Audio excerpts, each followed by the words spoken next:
Hey guys, welcome back to my YouTube channel. ഇന്ന് നമ്മൾ സംസാരിക്കാൻ പോകുന്നത് കോഗ്നിറ്റീവ് ബയസസിലെ കൺഫർമേഷൻ ബയസിനെ കുറിച്ചാണ്. ഞാൻ എന്തൊക്കെയോ വാക്കുകൾ പറഞ്ഞില്ലേ.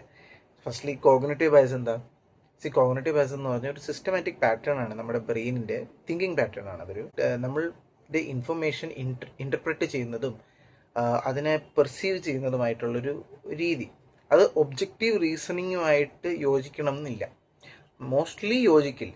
അതെന്ന് പറഞ്ഞു കഴിഞ്ഞാൽ, ഫോർ എക്സാമ്പിൾ, നമുക്ക് ഒരുപാട് ഇൻഫർമേഷൻ കിട്ടുമ്പോഴത്തേക്കും പറ്റുന്നതോ, അല്ലെങ്കിൽ ഒട്ടും ഇൻഫർമേഷൻ ഇല്ലാത്ത സമയങ്ങളിൽ നമ്മൾ ചില കാര്യങ്ങൾ ചെയ്യേണ്ടി വരുന്നതും, വളരെ അൺസർട്ടണിറ്റി ആയിട്ടുള്ള സമയങ്ങളിലും, അങ്ങനത്തെ സമയങ്ങളിലാണ് നമ്മൾ ഈ കോഗ്നിറ്റീവ് ബയസസ് നമ്മുടെ ബ്രെയിൻ യൂസ് ചെയ്യുന്നത്, ഈ പാറ്റേൺ ഓഫ് തിങ്കിങ്. ബട്ട് ഇതിന് കുറച്ച് എന്താ പറയുക, ഫ്ലോസ് ഉണ്ട്. സോ ഫസ്റ്റ്ലി നമുക്കിന്ന് അതിൻ്റെ ഒരു ടൈപ്പായ കൺഫർമേഷൻ ബയസിനെ കുറിച്ച് പഠിക്കാം. കൺഫർമേഷൻ ബയസ്, നിങ്ങൾ ഫുട്ബോളൊക്കെ കാണൂലേ? നമ്മളിങ്ങനെ ഫ്രണ്ട്സിൻ്റെ ഒക്കെ കൂടി ഇരുന്ന് നമ്മൾ ഒരുപാട് മാച്ചസ്, ക്രിക്കറ്റും ഫുട്ബോളും എല്ലാം കാണാറുണ്ട്. അപ്പം ഫ്രണ്ട്സ് ഇരുന്ന് കാണുമ്പം ചിലർ ഒരു ടീമിനെ സപ്പോർട്ട് ചെയ്യും, മറു ടീമിനെ വേറെ മറ്റു ചിലർ സപ്പോർട്ട് ചെയ്യും.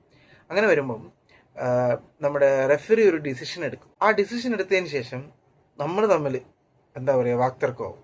നമ്മൾ പറയും എന്താ പറയുക, റെഫറി കറക്റ്റ് ഡിസിഷൻ എടുത്തെന്നൊരു ഗ്രൂപ്പ് പറയും, ഒരു ഗ്രൂപ്പ് പറയും ഇല്ല, അത് ബയസ്ഡ് ഡിസിഷനാണ്.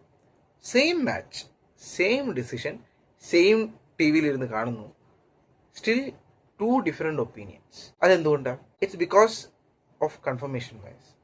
നമ്മൾ നമ്മുടേതായ രീതിയിൽ ഒരു കാര്യത്തെ ഉൾക്കൊള്ളുന്നു. അതായത് എൻ്റെ ടീം ജയിക്കാൻ വേണ്ടി ഉള്ളൊരു ഡിസിഷൻ ആയിരുന്നു ആ അമ്പയർ എടുത്തെങ്കിൽ, അല്ല ആ റെഫറി എടുത്തെങ്കിൽ, എനിക്കത് ശരിയായിട്ട് തോന്നും. ഞാനതിനെ ഡിഫെൻഡ് ചെയ്യാൻ നോക്കും. അതേസമയം എൻ്റെ ഫ്രണ്ടിൻ്റെ ടീമിനെതിരായിട്ടുള്ള ഡിസിഷൻ ആയിരുന്നെങ്കിൽ അതിനെന്തെങ്കിലുമൊക്കെ ഒരു പാളിച്ച കണ്ടെത്തും. റീപ്ലേ ഒരു 3 പ്രാവശ്യം കാണിക്കുമ്പോഴത്തേക്ക് എന്തെങ്കിലും ഒരു പാളിച്ച അതിലുണ്ട് എന്നൊക്കെ പറഞ്ഞ് കൊണ്ടുവരും. അല്ലെങ്കിൽ ഭയങ്കര മൈന്യൂട്ടായിട്ടുള്ളൊരു ഡിസിഷൻ മിസ്റ്റേക്ക് ആയിരുന്നു, അതിനെ വിട്ടുകളയായിരുന്നു എന്നൊക്കെ പറഞ്ഞ് പല രീതിയിലും ഡിഫെൻഡ് ചെയ്യും അതിനെ. സോ സെയിം കാര്യത്തിന് സെയിം ആയിട്ടുള്ള ഒരൊറ്റ ഡിസിഷന് രണ്ട് തരം അഭിപ്രായങ്ങൾ വരും. ഇത് ആണ് കൺഫർമേഷൻ ബയസിൻ്റെ ഒരു പിക്ചർ. കാരണം എനിക്ക് എൻ്റേതായ ശരി, പുള്ളിയുടേതായ ശരി. ഡെഫിനിഷൻ എന്താന്ന് പറയാം കൺഫർമേഷൻ ബയസിൻ്റെ. നമുക്ക് എന്ത് ശരിയെന്ന് തോന്നുന്നു അതുമായിട്ട് ബന്ധപ്പെട്ട ഇൻഫർമേഷൻ മാത്രം കേൾക്കുകയും ഉൾക്കൊള്ളുകയും ചെയ്യുകയും, അതിന് നമ്മുടെ ഇൻഫർമേഷന് അല്ലെങ്കിൽ നമ്മളുടെ ഒരു ബിലീഫിന് എതിരായിട്ടുള്ള എല്ലാ കാര്യങ്ങളും നമ്മൾ റിജക്റ്റ് ചെയ്യുന്നതിനെയാണ് കൺഫർമേഷൻ ബയസ് എന്ന് പറയുന്നത്. ഫോർ എക്സാമ്പിൾ, നമ്മൾ പറയും മോർണിംഗിൽ രാവിലെ എണീക്കുന്ന എല്ലാവരും സക്സസ്ഫുൾ ആണ്. അപ്പോൾ നമ്മൾ ഒരു 10-20 പേരുടെ എക്സാമ്പിൾ എടുത്ത് നോക്കും. 5 മണിക്ക് 6 മണിക്ക് എണീക്കുന്ന, അല്ലെങ്കിൽ 4 മണിക്ക് എണീക്കുന്ന. പക്ഷെ അത് സത്യമല്ലല്ലോ. അല്ലാത്തവരും ഉണ്ടല്ലോ, 12 മണിക്ക് എണീക്കുന്നവരും ഉണ്ടല്ലോ സക്സസ്ഫുൾ ആയിട്ടുള്ള. അല്ലെങ്കിൽ 5 മണിക്ക് ഇരിക്കുന്ന എല്ലാവരും സക്സസ്ഫുൾ ആവണമെന്നില്ലല്ലോ. ഞാൻ 6 മണിക്കൊന്നും ഇരിക്കുന്നത്, പക്ഷെ ഞാൻ വലിയ സക്സസ്ഫുൾ ഒന്നുമില്ല. അപ്പം നമുക്ക് പക്ഷേ നമ്മളേതായ ഒരു രീതിയിൽ നമ്മളതിനെ ശരിയാക്കാൻ നോക്കും. അതിനെയാണ് കൺഫർമേഷൻ ബയസ് എന്ന് പറയുന്നത്. ഇനി ഇത് എന്തുകൊണ്ടാണ് കൺഫർമേഷൻ സംഭവിക്കുന്നത്? ഇത് ഫസ്റ്റ്ലി എന്ന് പറഞ്ഞു കഴിഞ്ഞാൽ, ടു സേവ് എനർജി. നമ്മുടെ ബ്രെയിനിനുണ്ടല്ലോ ഒരുപാട് എന്താ പറയുക, ഒരുപാട് വർക്ക് ചെയ്യേണ്ട ആവശ്യങ്ങൾ വരാറുണ്ട്. അപ്പോൾ അങ്ങനെ വരുമ്പോഴത്തേക്കും ബ്രെയിന് എപ്പോഴും ഷോർട്ടസ്റ്റ് പാത്തേ നോക്കാറുള്ളൂ. അപ്പം എന്തെങ്കിലും പാറ്റേൺ റെക്കഗ്നൈസ് ചെയ്ത് കഴിഞ്ഞാൽ ബ്രെയിൻ അത് വളരെ ഈസിയാണ്. അപ്പം ബ്രെയിൻ എപ്പോഴും എനർജി സേവ് ചെയ്യാണ്ടി ഇങ്ങനത്തെ കൺഫർമേഷൻ ബയസസ് എടുത്തുകൊണ്ടിരിക്കും. അതായത് എനിക്കൊരു കാര്യം അറിയാം, അപ്പോൾ അതിൻ്റേതായ ഇൻഫർമേഷൻ എടുത്തുകൊണ്ടത് എനിക്ക് വലിയ ടൈം എടുക്കില്ല എൻ്റെ വിചാരങ്ങൾ മാറ്റാൻ വേണ്ടി. സെക്കൻഡ്ലി, നമുക്ക് തെറ്റാണ് നമ്മൾ വിചാരിക്കുന്നതെന്ന് അംഗീകരിക്കാൻ ഇച്ചിരി പാടല്ലേ. ഞാൻ എന്തെങ്കിലും ഒരു ബിലീഫ് വെച്ചിരിക്കുന്നു, നാളെ എനിക്കത് മനസ്സിലാവുന്നുണ്ട് ഞാൻ തെറ്റാണെന്ന്, എന്നാലും അംഗീകരിക്കാനും വളരെ ബുദ്ധിമുട്ടായിരിക്കും ചില സമയങ്ങളിൽ. അങ്ങനെ നമ്മൾ പലരെയും കാണാറുണ്ട്, അവർ തെറ്റാണെന്ന് അറിഞ്ഞിട്ട് ഒരു അംഗീകരിക്കാത്ത. അതുപോലെ തന്നെ മൂന്നാമത്തത്, നമ്മുടെ ഈ തോട്ട്സൊക്കെയാണ് നമ്മുടെ ഈ ഐഡൻറ്റിറ്റി എന്ന് പറയുന്നത്. അപ്പം നമുക്ക് നമ്മുടെ എന്തെങ്കിലും ഒരു തോട്ടിന് ഒരു അറ്റാക്ക് വരുന്ന പോലെയാണ് നമുക്ക് തോന്നുന്നത്, അത് ശരിയല്ല എന്നറിയുമ്പോൾ. അപ്പം നമ്മൾ പ്രൊട്ടക്റ്റ് ചെയ്യാൻ വേണ്ടിയാണ് നമ്മളെപ്പോഴും നമ്മൾ ശരിയാണെന്ന്. അപ്പം നമ്മൾ എന്തെങ്കിലും ആർക്കെങ്കിലും തർക്കിച്ചുകൊണ്ടിരിക്കുമ്പോൾ പെട്ടെന്ന് നമ്മൾ ഗൂഗിൾ ചെയ്തിട്ട് നമ്മൾ ശരിയാണെന്ന് കാണിച്ചൊക്കെ കൊടുക്കും. മനസ്സിലായില്ലേ? അങ്ങനത്തെയൊക്കെ ഒരുപാട് സിറ്റുവേഷൻസ് വരുന്നത് അതുകൊണ്ടാണ്. ഇനി നമുക്ക് ഇതിനെക്കുറിച്ച് റിയൽ ലൈഫ് എക്സാമ്പിൾസ് കാണാം. ഫോർ എക്സാമ്പിൾ, ഞാനൊരു പൊളിറ്റിക്കൽ പാർട്ടിയെ സപ്പോർട്ട് ചെയ്യണമെന്ന് വിചാരിക്കാം. അപ്പം ഇൻസ്റ്റഗ്രാമിൽ ഞാൻ സപ്പോർട്ട് ചെയ്യുന്ന പൊളിറ്റിക്കൽ പാർട്ടിക്ക് സപ്പോർട്ടായിട്ടുള്ള വീഡിയോസ് മാത്രമേ എൻ്റെ ആൽഗോരിതത്തിൽ വരും. അല്ലാത്ത 1-2 വീഡിയോസ് എങ്കിലും വന്നു കഴിഞ്ഞാൽ ഞാൻ അതിനെ ഡിസ്ലൈക്ക് ചെയ്യും. അല്ലെങ്കിൽ എന്താ പറയുക ഇനി കാണിക്കേണ്ട എന്നുള്ള ഓപ്ഷൻ എടുക്കും. അപ്പം അതുപോലെ തന്നെയാണ് വേറൊരാളുടെയും. പുള്ളിക്കാരൻ്റെ ഏത് പൊളിറ്റിക്കൽ പാർട്ടിയാണോ പുള്ളിക്കാരൻ സപ്പോർട്ട് ചെയ്യുന്നത് അല്ലെങ്കിൽ പുള്ളിക്കാരെ സപ്പോർട്ട് ചെയ്യുന്നത് അവരുടെ രീതിയിലുള്ള വീഡിയോസ് വരും. അപ്പം ആണുങ്ങളും പെണ്ണുങ്ങളും റീൽസ് കാണുമ്പം ആണുങ്ങളുടേതായ പ്രശ്നങ്ങൾ കാണിക്കുന്ന വീഡിയോസ് മാത്രമേ കാണിക്കൂ, പെണ്ണുങ്ങൾക്ക് വരുന്ന ബുദ്ധിമുട്ടുകൾ മാത്രമേ കാണിക്കൂ. അങ്ങനെ ഒരു അൽഗോരിതം സെറ്റാവും. അതാണ് ഈ കൺഫർമേഷൻ ബയസിൻ്റെ one of the best example. അതുകൊണ്ടാണ് എപ്പോഴും പറയുന്നത് നമ്മൾ സോഷ്യൽ മീഡിയ കണ്ടത് ഒരിക്കലും വിശ്വസിക്കരുതെന്ന്. കാരണം നമുക്ക് എന്ത് കാണണോ അത് മാത്രമേ നമ്മളത് കാണിക്കുന്നുള്ളൂ. നമ്മളുടെ ചിന്ത അയ്യോ നമ്മളിപ്പോൾ ഫോർ എക്സാമ്പിൾ എൻ്റെ പൊളിറ്റിക്കൽ പാർട്ടി എപ്പോഴും കറക്റ്റാണ്, അപ്പോൾ അതിൻ്റെ വീഡിയോ മാത്രമേ കാണും. അപ്പോൾ അയ്യോ ഇവർ തെറ്റൊന്നും ചെയ്യുന്നില്ലല്ലോ, അങ്ങനെ ഒരു മിസ്കൺസെപ്ഷൻ നമുക്ക് വരും. അതുപോലെ തന്നെ ഒരു സ്റ്റോക്ക് നമ്മൾ മേടിച്ചു. ഫോർ എക്സാമ്പിൾ ഞാൻ എന്തെങ്കിലും ഒരു സ്റ്റോക്ക് 100 രൂപയ്ക്ക് 200 രൂപയ്ക്ക് ഒരു സ്റ്റോക്ക് മാർക്കറ്റിൽ മേടിച്ചിട്ടു. നമ്മൾ അതിൻ്റെ പോസിറ്റീവ് ന്യൂസ് മാത്രം നോക്കിക്കൊണ്ടിരിക്കും.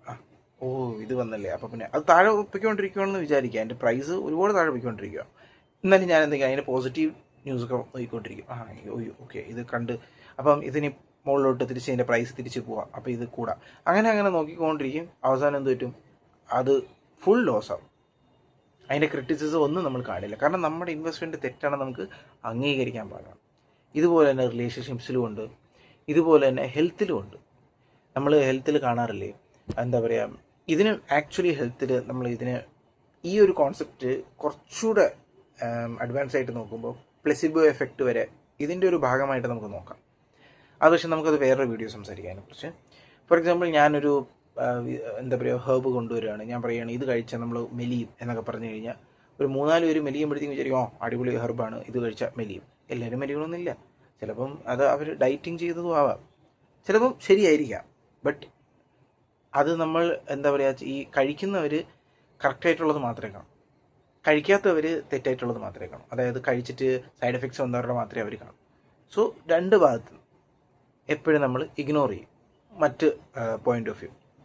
അതുകൊണ്ടാണ് എപ്പോഴും ഡോക്ടറിനെ കാണിച്ചിട്ട് ഓപ്പറേഷനൊക്കെ സജസ്റ്റ് ചെയ്യുമ്പോൾ ഒരു സെക്കൻഡ് പോയിൻ്റ് ഓഫ് വ്യൂ എടുക്കണം, അല്ലെങ്കിൽ ഒരു സെക്കൻഡ് സജഷൻ എടുക്കണം എന്ന് എപ്പോഴും പറയുന്നത്. ഇനി നമുക്ക് എന്തുകൊണ്ടാണ് കൺഫർമേഷൻ ബയസ് വളരെ ഡേഞ്ചറസ് എന്ന് നോക്കാം. ഒന്നാമത്തെ കാര്യം, ഇൻവെസ്റ്റ്മെൻറ്റിൽ ബാഡ് ഇൻവെസ്റ്റ്മെൻറ്റ്സ് ആവും, കരിയർ ഡിസിഷൻസ് റോങ് ആവും, പൊളിറ്റിക്കൽ പോളറൈസേഷൻ ആവും, റിലേഷൻഷിപ്സിൽ പ്രശ്നങ്ങളുണ്ടാകും, മെഡിക്കൽ മിസ്റ്റേക്സ് ഉണ്ടാവാം, മിസ്ഇൻഫർമേഷൻ ഉണ്ടാവാം. ഇതെല്ലാം നമുക്ക് കൺഫർമേഷൻ ബയസ് ഉണ്ടെങ്കിൽ ഉണ്ടാവും. അത്രയ്ക്ക് പ്രശ്നമാണെങ്കിൽ ഇത് എന്തുകൊണ്ടാണ് നമുക്ക് ഈ കൺഫർമേഷൻ ബയസ് ഉള്ളത്? ഒന്നാമത്തെ കാര്യം, it makes your decision faster. എല്ലാ ഡിസിഷൻസിനും നമുക്ക് ചിന്തിച്ചുകൊണ്ടിരിക്കാൻ പറ്റില്ല. എല്ലാ ഡിസിഷൻസിനും നമുക്ക് ചിന്തിക്കേണ്ട ടൈം എടുക്കുമെങ്കിൽ പിന്നെ അതൊരു അനാലിസിസ് പാരാലിസിസിൻ്റെ ഒരു സിറ്റുവേഷനിലോട്ട് പോകും. അപ്പം ചില കാര്യങ്ങൾക്ക് കൺഫർമേഷൻ ബയസ് വളരെ ആവശ്യമാണ്. നമ്മുടെ എക്സിസ്റ്റിംഗ് ബിലീഫ് എന്താ പറയുക, അതിന് റിലേ തന്നെ ചെയ്യാം. പിന്നെ രണ്ടാമത്തെ point, it reduces the mental effort. നമ്മുടെ ബ്രെയിന് നമ്മുടെ ശരീരത്തിലെ വളരെ ചെറിയൊരു ഭാഗമാണ്, വളരെ ചെറുതല്ല എന്നാലും ചെറിയൊരു ഭാഗമാണ്. അപ്പം അത് ഒരുപാട് എനർജി യൂസ് ചെയ്യും ആക്ച്വലി. സോ എല്ലാ ഡിസിഷൻസും നിങ്ങൾ ആലോചിച്ചുകൊണ്ടിരുന്ന് കഴിഞ്ഞാലുണ്ടല്ലോ നിങ്ങളുടെ എനർജി ഒരുപാട് ലൂസാവും. സോ മെൻ്റലി നിങ്ങൾ ഒരുപാട് സ്ട്രെസ്ഫുൾ ആവും. കോൺഫിഡൻസ് ഉണ്ടാക്കും നിങ്ങൾ കൺഫർമേഷൻ ബയസിൽ. ഇൻറ്റ്യൂഷൻ എന്ന് പറയില്ലേ ചില കാര്യങ്ങളിൽ, ആ ഇൻറ്റ്യൂഷൻ കൺഫർമേഷൻ ബയസുമായിട്ട് കുറച്ച് ബന്ധമുണ്ട്. ചില കാര്യങ്ങൾ നമുക്ക് അറിയായിരിക്കും, നമുക്ക് അതിൻ്റെ അകത്ത് ഒരുപാട് ഇൻഫർമേഷൻ ഉണ്ടാവില്ല, ബട്ട് എന്തോ ഞാൻ ശരിയാണെന്നൊരു ശരി തോന്നും. എല്ലാത്തിലും ഇല്ല, ബട്ട് ഒരു ഇൻറ്റ്യൂഷൻ എന്നുള്ളൊരു രീതി, അതിന് കോൺഫിഡൻസ് നമുക്ക് ഒരുപാട്. പിന്നെ സോഷ്യലി നമുക്ക് ബോണ്ടിങ് ഉണ്ടാക്കാൻ പറ്റും ആൾക്കാരുമായിട്ട്. എല്ലാ ദിവസവും എല്ലാ പ്രാവശ്യവും നമ്മൾ ഒരാളെ ഇങ്ങനെ എന്താ പറയുക, ഇങ്ങനെ അനാലിസിസ് ചെയ്തുകൊണ്ടിരുന്ന ഇയാളെ വിശ്വസിക്കാൻ കൊള്ളാമോ നമുക്ക് ഫ്രണ്ട്ഷിപ്പ് ഉണ്ടാക്കാൻ പറ്റില്ല, റൈറ്റ്? സോ അങ്ങനെയൊക്കെ വരുമ്പോഴത്തേക്ക് നമുക്ക് കൺഫർമേഷൻ ബയസ് വളരെ ആവശ്യമുള്ളൊരു കാര്യം. എങ്ങനെയാണ് നമ്മളിതിനെ ഡേഞ്ചറസ് വേയിലോട്ട് കൊണ്ടുപോകാതിരിക്കേണ്ടത് നോക്കണം. അതായത് ചില കാര്യങ്ങൾ നല്ലതാണെന്ന് നമ്മൾ പഠിച്ചു, ചില കാര്യങ്ങൾ മോശമാണെന്ന് നമ്മൾ പഠിച്ചു. അപ്പോൾ ഇത് മോശമായിട്ടുള്ള രീതിയിൽ എങ്ങനെ നമ്മൾ കുറയ്ക്കണം എന്നുള്ള രീതിയിലാണ് നമ്മൾ നോക്കേണ്ടത്. ഫസ്റ്റ്ലി നമ്മളെപ്പോഴും ഓപ്പോസിറ്റ് വ്യൂ പോയിൻറ്റ്സ് വായിക്കുക. It's very important to read opposite view points. Argue ചെയ്യാനായിട്ടല്ല, ബട്ട് ജസ്റ്റ് ടു അണ്ടർസ്റ്റാൻഡ്. രണ്ടാമത്തെ പോയിന്റ് എന്ന് പറഞ്ഞു കഴിഞ്ഞാൽ, ഫാക്ട്സും ഒപ്പീനിയൻസും സെപ്പറേറ്റ് ചെയ്യുക. അതായത് നമുക്കൊരു ഒപ്പീനിയൻ കാണും, നമുക്കൊരു ഫാക്ട് കാണും, നമുക്കൊരു ഫാക്ട് അറിയായിരിക്കും.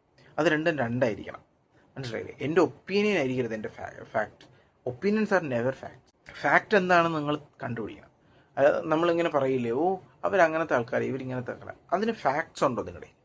ഫാക്ട്സ് ഉണ്ടെങ്കിൽ that is correct. If there are no facts, please rethink it. എന്നുള്ള രീതി. അത് കഴിഞ്ഞിട്ട് last and most important things, when you get enough evidence, change your belief. That is the most important thing.